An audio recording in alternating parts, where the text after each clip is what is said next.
La Game Developers Conference, ou GDC, c'est un des plus gros événements professionnels de l'industrie du jeu vidéo. Créé en 1987, il prend place au Moscone Center de San Francisco et dure environ une semaine. C'est l'occasion de rencontrer des développeurs de tous les horizons, des indépendants comme des grosses têtes de l'industrie, qui proposent des discussions et des conférences sur les divers projets sur lesquels ils ont travaillé.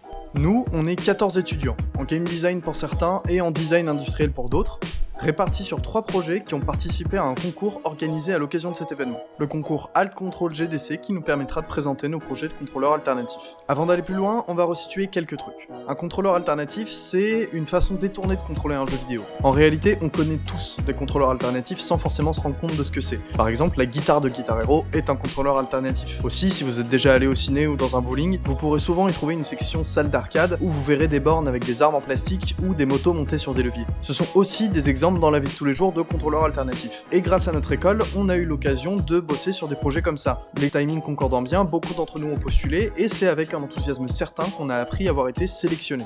Comme je l'ai dit plus tôt, on est 14 étudiants au total et on est divisé en 3 groupes, un groupe par projet. Les projets sont MAD, Plug et Faraway Cage. Et maintenant que toutes les bases sont installées, on va pouvoir faire une description un petit peu plus en détail de chaque projet. Dans MAD, 2 équipes, chacune contrôlant un bombardier, s'affrontent en pleine guerre froide.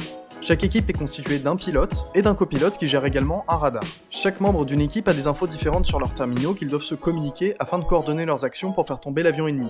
Ils doivent cependant faire attention à ce que l'équipe adverse ne les entende pas, car chaque information fuitée pourrait se retourner contre eux. Dans Plug, 2 joueurs s'affrontent dans des petits matchs de différents jeux comme des combats de sumo, du basket ou du volley, mais ils peuvent aussi travailler ensemble dans des niveaux de plateforme coopératifs.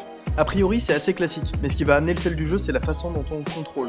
En effet, votre personnage vous le dirigez à l'aide d'un petit cube dont les mouvements sont répliqués en jeu, auquel vous ajoutez jusqu'à 3 modules, chacun ajoutant une capacité ou une partie du corps spécifique à votre personnage, ce qui va vous permettre d'augmenter vos façons d'interagir avec le décor. Ce sont les modules que vous choisirez, leur emplacement, les différentes combinaisons que vous pourrez faire et leur utilisation qui vont déterminer qui des 2 joueurs emportera la partie.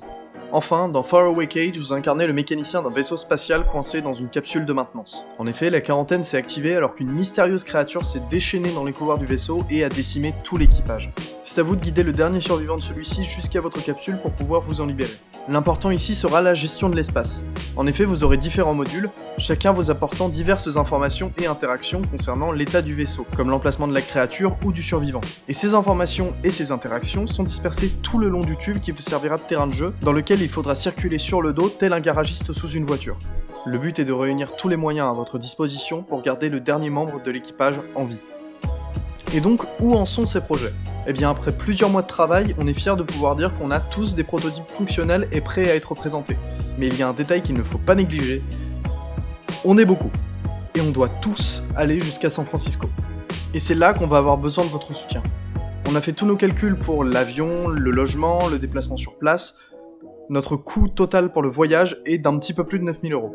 En enlevant l'aide de l'école et ce que chacun pouvait investir raisonnablement, il nous reste 2 000 € à payer.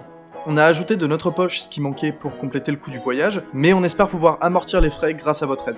On vous remercie d'avance du fond du cœur pour tout le soutien que vous pourrez apporter à cette initiative, que ce soit en donnant mais aussi en partageant sur les réseaux sociaux, parce que ça donnera plus de visibilité au projet et ça nous permettra de récolter potentiellement plus de fonds.